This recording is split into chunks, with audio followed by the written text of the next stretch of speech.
নিজে ফেসিবাদের পক্ষে নাই এবং কোনো ফেসিবাদকে এই জন্য আর আমরা দেখতে চাই। আমরা মনে করি এই সময় ঠিক গতকালই বা তার আগের দিন আমাদের হাজারের উপরে ছাত্র বা ছেলেরা শহীদ হয়েছে। আমি তাদের শোক করবো, আমরা তাদের শোক, অন্য অনেক পিছনের শোকগুলি একটু পিছনেই পড়ে থাকে। আর রাস্তায় ছাত্র জনতা আছে, তাদের শোক তারা করবে, তারা সিদ্ধান্ত নেবে কোন শোক। 15ই আগস্ট জাতীয় শোক দিবস, এটি নিয়ে একটা মতামত জানতে চেয়েছিলেন যে এই শোক দিবস থাকবে কিনা বা এই সরকারি ছুটি আসলে থাকবে কিনা, রাজনৈতিক দলগুলোর মতামত কি। তো আমরা আমাদের জায়গা থেকে মতামত দিয়েছি, অন্যান্য রাজনৈতিক দলগুলো মতামত দিয়েছে।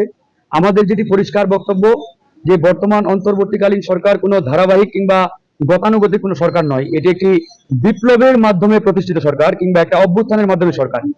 তো যে বিপ্লবের মাধ্যমে একটি ফ্যাসিবাদী রেজিমকে আমরা হটিয়ে একটি বিপ্লবী সরকার প্রতিষ্ঠা করেছি, এই সরকারের আমলে যদি আবার সেই ফ্যাসিবাদী রেজিমের কোনো কালা কানুন কিংবা কোনো নিয়ম কানুন চালু থাকে, তাহলে আমাদের এই বিপ্লবে যারা শহীদ হয়েছেন, রক্ত দিয়েছেন, তাদের এই রক্ত এবং শহীদদের সাথে এক প্রকারের বেইমানি করা হয়, প্রতারণা করা হয়, তাদেরকে অসম্মান করা হয়। তো আমরা বলেছি ওই ফ্যাসিবাদের আমলে যত সিদ্ধান্ত নেওয়া হয়েছে, যত নিয়ম কানুন, যত কালা কানুন রয়েছে, এগুলো অবশ্যই বাতিল করতে হবে।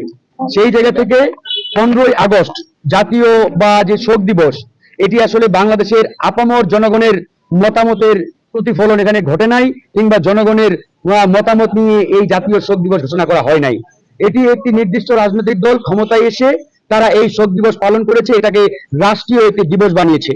16ই ডিসেম্বর, 21শে ফেব্রুয়ারি যেমন আমাদের জনগণের একটি দিবস, জাতীয় দিবস, ঠিক সেভাবে 15ই আগস্ট কিন্তু আমাদের হয় নাই। তো সেই জায়গা থেকে আমরা স্পষ্ট করে বলেছি 15ই আগস্ট শোক দিবস পালন করার কোনো সুযোগ নেই, এটি অবশ্যই বাতিল করতে হবে। অন্যান্য রাজনৈতিক দলগুলো একই মতামত দিয়েছে। আরেকটি বিষয়ে আমরা স্পষ্ট প্রধান উপদেষ্টা ডক্টর মোহাম্মদ ইউনূস স্যারকে জানিয়েছি যে স্বরাষ্ট্র উপদেষ্টা ব্রিগেডিয়ার সাখাওয়াত হোসেন সাহেব, উনাকে ছাত্র জনতার অভ্যুত্থানের মাধ্যমে ছাত্র জনতাই এই চেয়ারে বসিয়েছে, কিন্তু উনি এই চেয়ারে বসে আবার যদি সেই ফ্যাসিবাদী রেজিমকে রাজনীতিকরণ কিংবা রাজনীতিতে পূর্ণ প্রতিষ্ঠা করতে চাই, এটি এই দেশের জনগণ এবং ছাত্র জনতা মেনে নেবে না।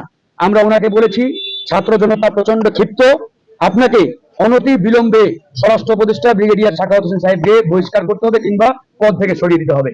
মাননীয় প্রধান উপদেষ্টা ডক্টর মোহাম্মদ ইউনূস আমাদের প্রস্তাব, আমাদের দাবিকে খুব আন্তরিকভাবে নিয়েছেন এবং তিনি বলেছেন অন্যান্য উপদেষ্টাদের সাথে আলোচনা করে তারা সিদ্ধান্ত নেবেন। এর বাইরে আমরা আরো বেশ কয়েকটি বিষয় নিয়ে আলোচনা করেছি, তার মধ্যে অন্যতম একটি ছিল যে এই মুহূর্তে যেহেতু উপদেষ্টা পরিষদে 16 জন ব্যক্তি রয়েছেন, আমরা বলেছি 20 কোটি জনগণের বিশাল এই বাংলাদেশে এই কয়েকজন উপদেষ্টা দিয়ে আসলে রান করা কিংবা পরিচালনা করা অনেক ডিফিকাল্ট। তো আমরা বলেছি মাননীয় উপদেষ্টা আপনি 3টি মন্ত্রণালয় দেখে বাকি মন্ত্রণালয়গুলোতে ফ্যাসিবাদ বিরোধী আন্দোলনে যে রাজনৈতিক দলগুলো সক্রিয় ছিলেন, সেই দলগুলোর প্রতিনিধিদের মাধ্যমে বাকি মন্ত্রণালয়গুলো আপনারা পূরণ করে অন্তর্বর্তীকালীন যে সময়টি রয়েছে এই সময়টি আপনারা সুন্দরভাবে পরিচালনা করেন এবং এই জঞ্জালগুলোকে আপনারা দূর করেন। এই বিষয়ে মোটামুটি আমরা আলোচনা করেছি এবং আমরা স্পষ্ট করে বলেছি, আবারও বলছি, ব্রিগেডিয়ার সাহেবকে অবশ্যই তার পদ থেকে সরিয়ে দিতে হবে। কারণ যে ফ্যাসিবাদী রেজিমের বিরুদ্ধে লড়াই করতে গিয়ে হাজার হাজার ছাত্র জনতা জীবন দিয়েছে, রক্ত দিয়েছে, আমরা রক্ত ঝরিয়েছি রাজপথে, আবার যদি এই ফ্যাসিবাদী রেজিমকে রাজনীতির ময়দানে পূর্ণ প্রতিষ্ঠা করতে চাই, আমরা এটি মেনে নেব না এবং এটা এই বাংলার জমিনে আমরা হতেও দেব না। সুতরাং আমাদের পরিষ্কার স্টেটমেন্ট, এই ব্রিগেডিয়ার সাখাওয়াত সাহেবকে অবশ্যই তার পদ থেকে সরিয়ে এখানে একজন যোগ্য দেশপ্রেমিক নাগরিককে এই চেয়ারে বসাতে হবে।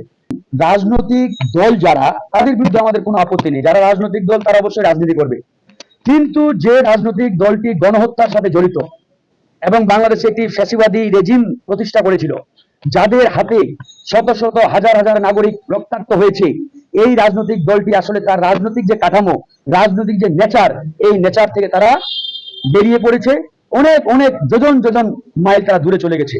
সুতরাং এই মুহূর্তে এই বিপ্লবের পরে আওয়ামী লীগকে কোনো রাজনৈতিক দল বলার কোনো সুযোগ নেই। এটি একটি অভিশপ্ত ফ্যাসিবাদী একটি প্রতিষ্ঠান। এই ফ্যাসিবাদী প্রতিষ্ঠানকে বাংলাদেশে রাজনীতি করতে দেওয়া তো দূরে থাক, এদের নাম বাংলাদেশে কেউ নিলে তাদের বিরুদ্ধে আমাদের কথা বলা উচিত। আওয়ামী লীগের নাম বাংলাদেশে কিয়ামতের আগ পর্যন্ত আর কেউ নিতে পারে না, সুযোগ নেই, কারণ এরা কোনো রাজনৈতিক দল নয়। এটা কি অভিশপ্ত ফ্যাসিবাদী রেজিমের একটা প্রতিষ্ঠান এরা পরিণত হয়েছে। সেই জায়গা থেকে আমরা বলেছি যে আওয়ামী লীগের ন্যূনতম কোনো অধিকার নেই এবং যারা বলবে যে আওয়ামী লীগকে রাজনীতি করার সুযোগ দেওয়া উচিত বা দিতে হবে, আমি মনে করি তারাও ওই আওয়ামী ফ্যাসিবাদের দোষর এবং তাদের সহযোগী। রাষ্ট্রীয়ভাবে এখন পর্যন্ত এই বিষয়ে কনক্রিট কোনো সিদ্ধান্ত হয় নাই, তবে ছাত্র জনতা যারা এই বিপ্লব সাধন করেছে, তারা ইতিমধ্যেই ঘোষণা দিয়েছে যে আগামী 15ই আগস্ট কোনো শোক দিবস পালন হবে না।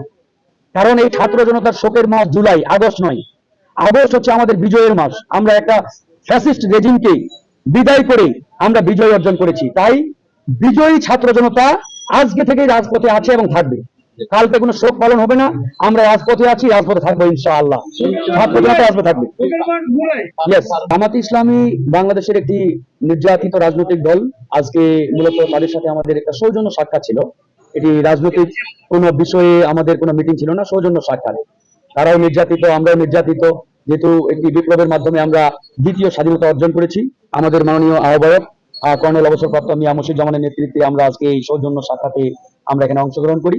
এখানে বাংলাদেশের চলমান পরিস্থিতি নিয়ে আলোচনা হয়েছে এবং আমরা যে বিষয়টিকে প্রাধান্য দিয়েছি যে বিপ্লবোত্তর যে পরিস্থিতি এখন, এখানে যাতে আমাদের পরাজিত শক্তি পাল্টা কোনো অভ্যুত্থান কিংবা পাল্টা কোনো কু করার চেষ্টা না করতে পারে, এই জন্য রাজনৈতিক দলগুলোকে আমাদের সতর্ক এবং সজাগ থাকতে হবে। আসলে অন্তর্বর্তীকালীন সরকার তো আমাদের সরকার, এবং এই 15-16 জন ব্যক্তিকে দিয়ে আসলে বাংলাদেশকে পাহারা দেওয়া, পরিচালনা করা অনেক কঠিন। আমরা যদি সহযোগিতা করি তাহলে তারা ভালোভাবে দেশকে পরিচালনা করতে পারবে। তো আমরা এটাই বলেছি, আমাদের প্রত্যেকটা রাজনৈতিক দলের উচিত এবং এটা আমাদের দায়িত্ব, এই অন্তর্বর্তীকালীন সরকারকে সর্বাত্মক সহযোগিতা করে আমরা এই দেশটাকে পাহারা দিব। যতক্ষণ না পর্যন্ত এই পরাজিত শক্তি একদম সমূলে উৎপাদিত হয়, আমরা রাজপথে সতর্কভাবে থাকবো ইনশাআল্লাহ। এটা নিয়ে মূলত আলোচনা হয়েছে। আমরা যে 8 দফার দাবি, এটি তো বাংলাদেশের সরকার প্রধানকে দিয়েছি, এটা তো আসলে জামাত ইসলামকে আমরা দেই না। আমরা আজকে একটা সৌজন্য সাক্ষাৎ আসছে, হ্যাঁ, এখানে আমাদের আলোচনা হয়েছে এবং আমাদের আলোচনা, জামাত ইসলামের আলোচনা একদম শতভাগ পরিপূরক। আমাদের ন্যূনতম কোনো বিচ্ছিন্ন কিংবা সাংঘর্ষিক কোনো আলোচনা হয় নাই। আমাদের আলোচনার লাইন একটাই ছিল এবং জামাত ইসলামও স্যাটিসফাইড, আমরাও স্যাটিসফাইড। এবং আমরা বলেছি, যেহেতু আমরা পলিটিক্যাল পার্টনার, রাজনীতির ময়দানে আমরা একে অপরের পার্টনার বা অংশীদার, সেই অংশীদারিত্বের জায়গা থেকে আমরা একে অপরের পাশে থাকবো, সহযোগিতা করব। জামাত ইসলাম তারা তাদের রাজনীতি করবে, আমরা আমাদের করব। এই জায়গায় যে যতটুকু যাকে সহযোগিতা করতে পারে আমরা ইনশাআল্লাহ করবো। এ বিষয়ে আমরা একমতে পৌঁছি।